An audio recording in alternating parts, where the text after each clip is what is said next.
Dalam Kejadian 3 ayat 15, Tuhan berjanji kepada Adam dan Hawa bahwa kelak seorang anak yang lahir tanpa ayah manusia akan menghancurkan kuasa setan. Ribuan tahun kemudian, malaikat Gabriel membawa berita kepada seorang perawan bernama Maria bahwa dia akan mengandung seorang anak laki-laki. Meski ini adalah penggenapan nubuat yang sudah mereka nantikan, Sang Penyelamat yang dijanjikan datang dengan cara yang tidak terduga. Allah sendiri mengambil rupa seorang manusia. Sang Pencipta menjadi bagian dari ciptaannya.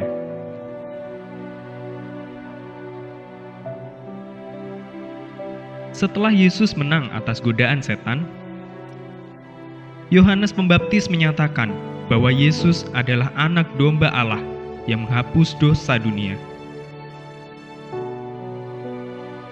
Seperti anak domba yang harus tanpa cacat celah, Yesus datang untuk menjadi yang sempurna bagi kita.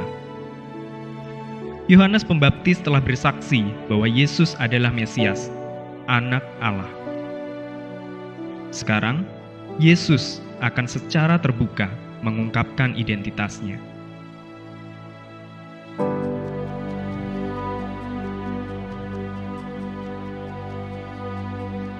Setelah Yesus dibaptis dan dicobai, Yesus memilih 12 orang untuk mendampingi dia. Mereka dikenal sebagai para murid, suatu kata yang berarti pelajar. Dan jika Anda atau saya yang memilih para murid, kita mungkin akan memilih orang yang terkenal, kaya, dan berkuasa, orang yang dihormati di masyarakat. Namun Yesus tidak seperti itu. Yesus melihat orang dengan cara yang berbeda dengan cara kita. Beberapa orang yang Yesus pilih menjadi muridnya hanyalah nelayan. Salah seorang dari mereka adalah pejuang, anggota partai yang menentang Romawi. Tapi seorang yang lainnya bekerja untuk Romawi sebagai seorang pemungut cukai. Orang yang sehari-harinya adalah musuh, duduk saling berdampingan, mendengarkan Yesus mengajar. Yesus menjangkau melampaui batasan sosial, suku, dan ras. Dan para murid ini meninggalkan segalanya untuk mengikut Yesus. Yesus memiliki kasih dan belas kasihan yang tidak berasal dari dunia ini. Dalam kuasa Roh, kembalilah Yesus ke Galilea, dan tersiarlah kabar tentang Dia di seluruh daerah itu. Ia mengajar di rumah-rumah ibadat di situ dan semua orang memuji Dia. Yesus mulai mengajar pada hari Sabat di sinagog. Sinagog adalah bangunan-bangunan tempat bangsa Israel atau orang Yahudi berkumpul untuk menyembah Allah. Orang yang berbeda silih berganti membaca ayat dan menjelaskannya dari firman Allah. Lukas 4 ayat 16 mengatakan bahwa Yesus ada di rumah ibadah di Nazaret, dan kepadanya diberikan kitab Nabi Yesaya. Yesus memilih satu nubuat dalam gulungan itu yang telah ditulis 700 tahun sebelumnya. Nubuat tentang yang diurapi, yaitu Mesias. Roh Tuhan ada padaku, oleh sebab Ia telah mengurapi aku, untuk menyampaikan kabar baik kepada orang-orang miskin. Dan Ia telah mengutus aku untuk memberitakan pembebasan kepada orang-orang tawanan dan penglihatan bagi orang-orang buta, untuk membebaskan orang-orang yang tertindas, untuk memberitakan tahun rahmat Tuhan telah datang. Setelah membacanya, Yesus duduk. Mata setiap orang di dalam ruangan itu tertuju padanya, dan apa yang Ia katakan selanjutnya mengejutkan mereka. Pada hari ini, genaplah nas ini sewaktu kamu mendengarnya. Yesus berkata bahwa Dialah penggenapan nubuat tersebut. Dialah yang diurapi, yang telah lama mereka nantikan. Yesus mengumumkan bahwa Dialah Mesias. Anda mungkin mengira mereka akan kegirangan mendengar berita ini, tapi bukan itu yang terjadi. Lukas 4 ayat 22 berkata bahwa mereka bertanya, "Bukankah Ia ini anak Yusuf?" Mereka tidak percaya bahwa anak kecil yang bermain di jalanan mereka, yang telah bertumbuh dewasa, bekerja dan tinggal di antara mereka, adalah penyelamat yang dijanjikan. Mereka bertanya-tanya, Bagaimana mungkin anak seorang tukang kayu mengklaim sebagai Mesias? Anda lihat, yang tidak mereka sadari adalah Yesus bukan anak Yusuf. Yesus adalah anak Allah.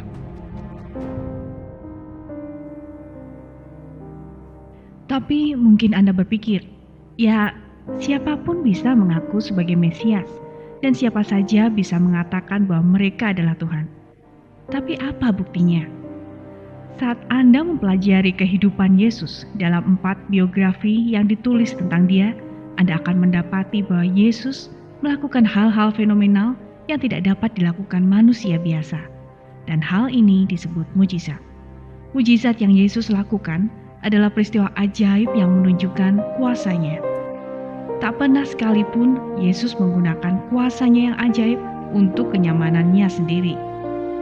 Sebaliknya, mujizat ini adalah bukti yang mendukung klaimnya bahwa dia adalah Mesias.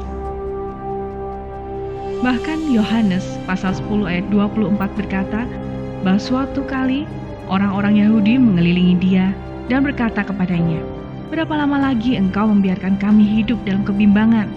Jikalau engkau Mesias, katakanlah terus terang kepada kami." Yesus menjawab mereka, "Aku telah mengatakannya kepadamu, tapi kamu tidak percaya. Pekerjaan-pekerjaan yang kulakukan dalam nama Bapa-Ku, itulah yang memberikan kesaksian tentang Aku." Mujizat yang Yesus lakukan membuktikan perkataannya dan membuktikan kepada dunia bahwa Yesus memang seperti yang dia akui. Kehidupan Yesus dicirikan oleh kuasa dan otoritas ilahi. Dan banyak dari mujizat yang Yesus lakukan merupakan demonstrasi kuasanya atas dunia roh. Ingatlah bahwa setan dan roh-roh jahat dulunya adalah malaikat yang baik yang merusak diri mereka dengan memberontak melawan Allah. Tapi ingatlah juga, Alkitab berkata bahwa kelak mereka akan dihukum atas pemberontakan ini dengan cara dibuang ke lautan api. Namun hingga hari itu tiba, setan dan roh-roh jahat melakukan segalanya dengan sekuat tenaga untuk menjauhkan manusia dari Allah dan pada akhirnya menghancurkan mereka. Alkitab menceritakan kejadian-kejadian saat roh jahat menyebabkan kebisuan, kebutaan, bahkan kegilaan. Roh jahat menyebabkan orang memutilasi diri mereka sendiri, hidup seperti binatang yang tak terkendali, atau bunuh diri. Kita pertama kali diberi sekilas pandang akan kuasa Yesus atas roh jahat di sebuah kota bernama Kapernaum pada suatu pertemuan agama. Markus 1 ayat 23 berkata, "Pada waktu itu di dalam rumah ibadat itu ada seorang yang kerasukan roh jahat. Orang itu berteriak, 'Apa urusanmu dengan kami, hai Yesus orang Nazaret? Engkau datang hendak membinasakan kami. Aku tahu siapa engkau, yang kudus dari Allah.' Roh jahat itu tahu bahwa karena Yesus adalah yang kudus, dia memiliki kuasa untuk menghancurkannya. Dan segera setelah orang itu berseru, Yesus memerintahkan roh jahat itu diam. Lalu, selagi seluruh isi rumah ibadah menyaksikan, Yesus memerintahkan roh jahat itu, "Keluarlah daripadanya." Roh jahat itu menggoncang-goncang orang itu, dan sambil menjerit dengan suara nyaring, ia keluar daripadanya. Mereka semua takjub sehingga mereka memperbincangkannya. Apa ini? Suatu ajaran baru. Ia berkata-kata dengan kuasa. Roh-roh jahat pun diperintahnya dan mereka taat kepadanya. Mereka takjub karena Yesus memiliki kuasa untuk membuat roh jahat taat. Yesus tidak perlu memanggil kuasa yang lebih tinggi atau melakukan upacara untuk mencoba menenangkan atau memanipulasi roh jahat itu. Yesus membuktikan kepada dunia bahwa dia memiliki kuasa dan otoritas tertinggi atas roh jahat. Dia sedang menggenapi nubuat dengan memberitakan pembebasan kepada para tawanan dan membebaskan yang tertindas. Yesus sungguh-sungguh adalah Sang Mesias. Salah satu aspek paling menonjol dalam kehidupan Yesus adalah kuasanya atas penyakit. Matius 15 ayat 30 berkata, "Kemudian orang banyak berbondong-bondong datang kepadanya, membawa orang lumpuh, orang timpang, orang buta, orang bisu, dan banyak lagi yang lain, lalu meletakkan mereka pada kaki Yesus, dan ia menyembuhkan mereka semuanya."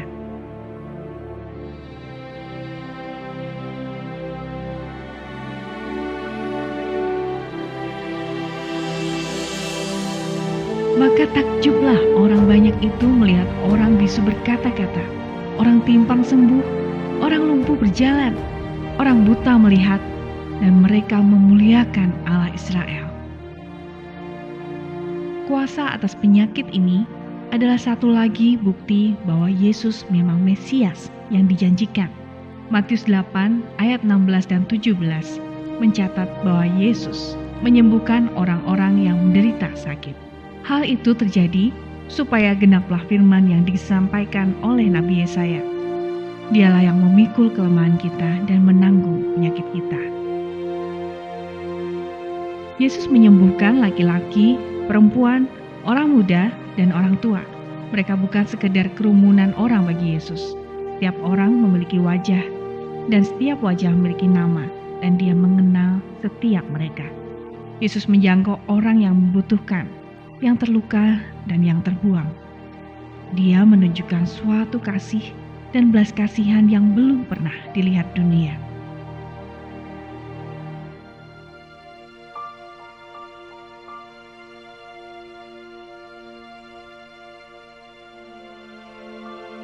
Suatu ketika, seorang laki-laki yang mengidap penyakit menular dan tidak dapat disembuhkan, yang disebut kusta, datang kepada Yesus dan memohon supaya Yesus menyembuhkan dia.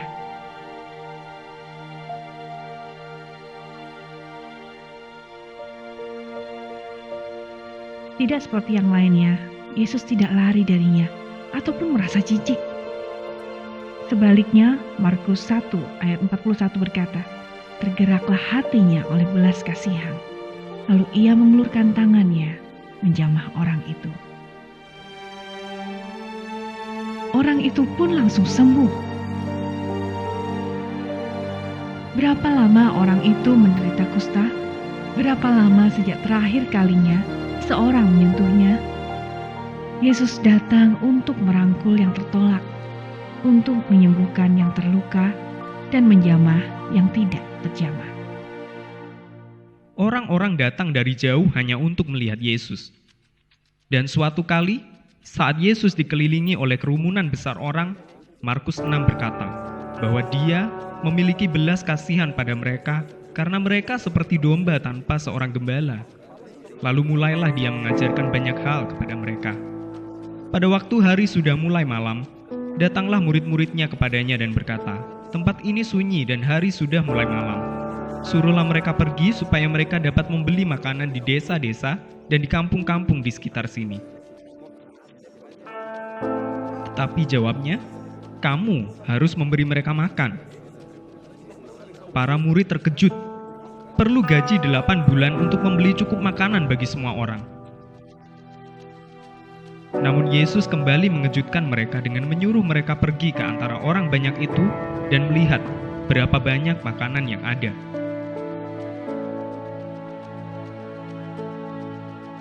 Mereka kembali dengan hanya membawa 5 roti dan 2 ikan.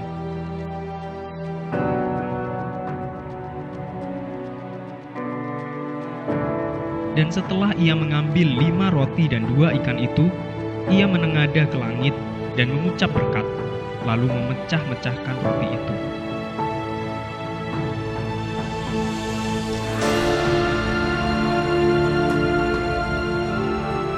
Ia memberikannya kepada murid-muridnya supaya dibagi-bagikan kepada orang-orang itu.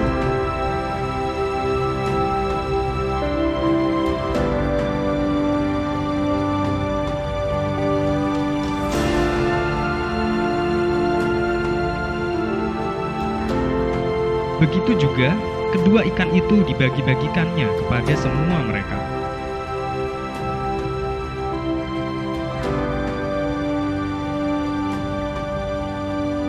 Dan mereka semuanya makan sampai kenyang. Bukan hanya itu saja, dikatakan kemudian orang mengumpulkan potongan-potongan roti 12 bakul penuh yang masih tersisa. Yang ikut makan kira-kira 5.000 laki-laki, tidak termasuk perempuan dan anak-anak. Ketika orang-orang itu melihat mujizat yang telah diadakannya, mereka berkata, Dia ini adalah benar-benar nabi yang akan datang ke dalam dunia. Allah telah berjanji bahwa saat Mesias datang ke dunia, dia akan menjadi seorang nabi sama seperti Musa. Seseorang yang akan memberikan firman Tuhan kepada banyak orang dan membebaskan mereka. Dan saat mereka melihat tanda-tanda mujizat yang Yesus lakukan, mereka berkata, "Dialah orangnya." Dan mereka memang benar. Yesus adalah penggenapan nubuat ini. Yesus datang untuk memberi mereka perkataan Allah dan untuk membebaskan mereka dari kuasa dosa, maut, dan neraka. Pada beberapa kesempatan, Yesus menunjukkan bahwa Dia tidak hanya memiliki kuasa atas penyakit, tetapi Yesus pun memiliki kuasa penuh atas maut.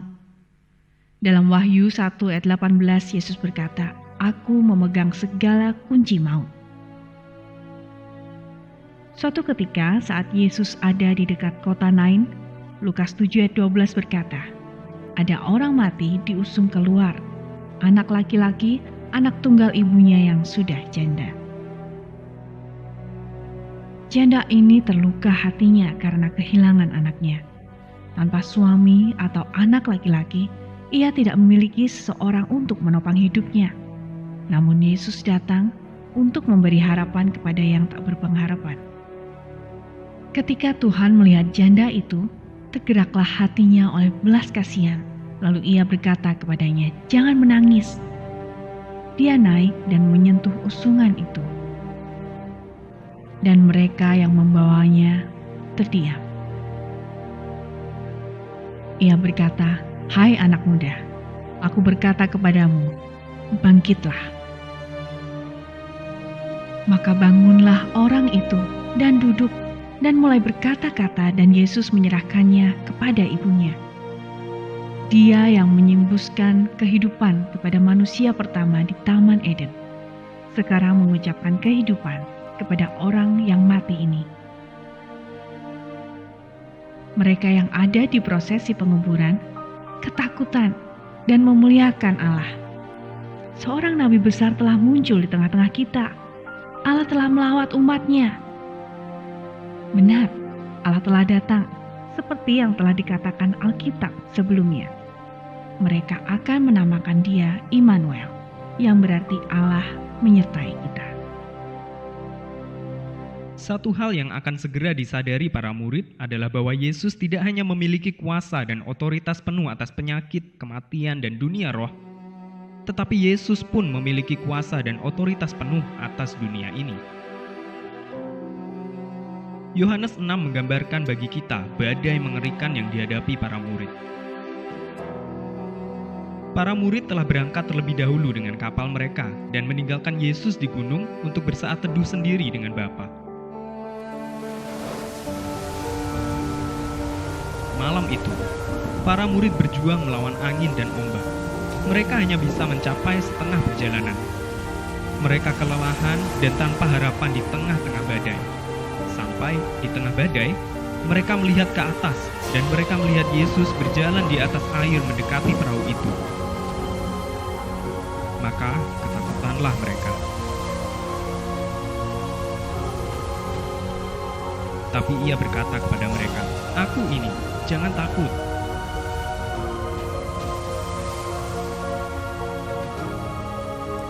Mereka mau menaikkan Dia ke dalam perahu, dan seketika juga perahu itu sampai ke pantai yang mereka tuju.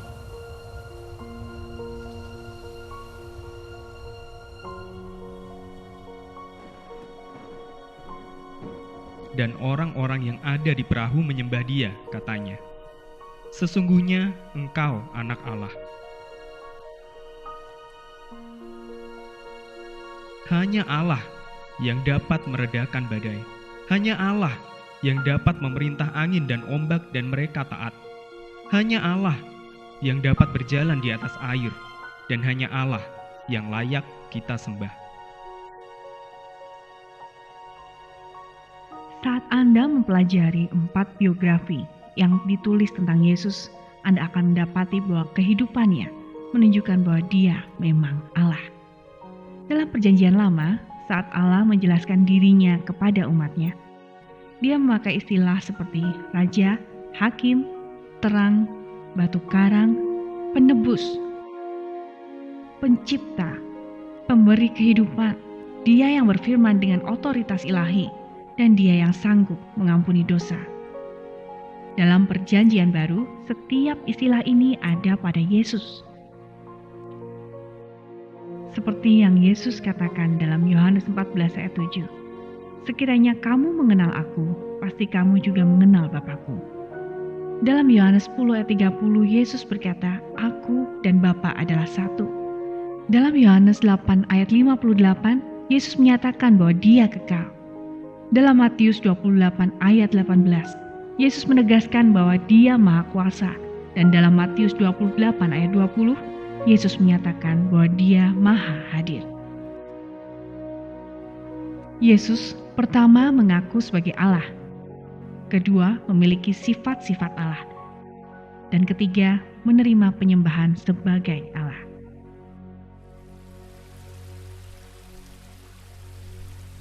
Suatu hari, Yesus bertanya kepada para murid-Nya.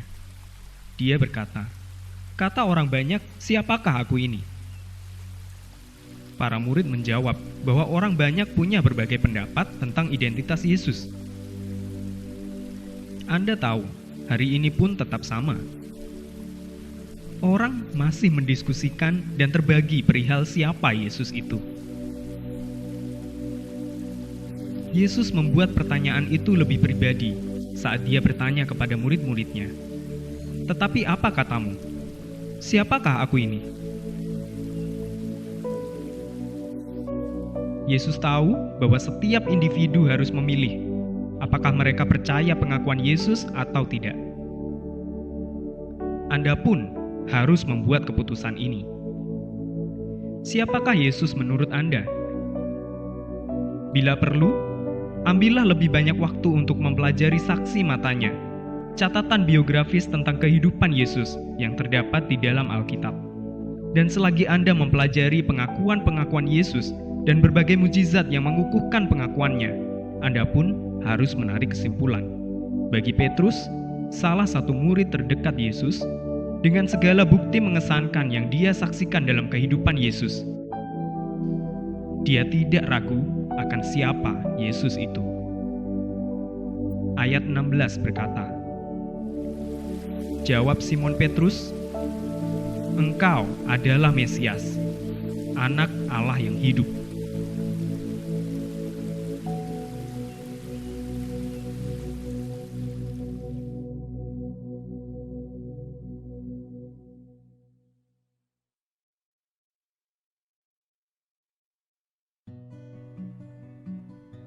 Kehidupan Yesus dicirikan oleh kuasa yang ajaib. Mujizat-mujizat ini adalah bukti yang diberikan untuk mendukung pengakuannya sebagai Mesias, Anak Allah. Yesus menunjukkan kuasa mutlak atas dunia roh, dunia fisik, atas penyakit, bahkan atas kematian itu sendiri. Mujizat Yesus mengesahkan pesannya, memberikan bukti agar Anda percaya kepadanya.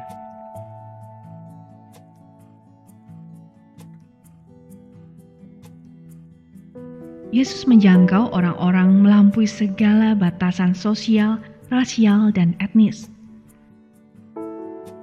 Mereka bukan sekedar kerumunan orang bagi Yesus. Setiap orang memiliki wajah, dan setiap wajah mempunyai nama, dan tawarannya akan kehidupan sama untuk semua.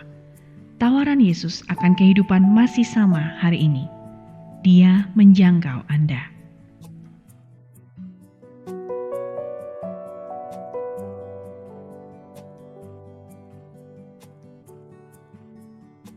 Yesus mengaku sebagai Mesias sekaligus Anak Allah yang ilahi.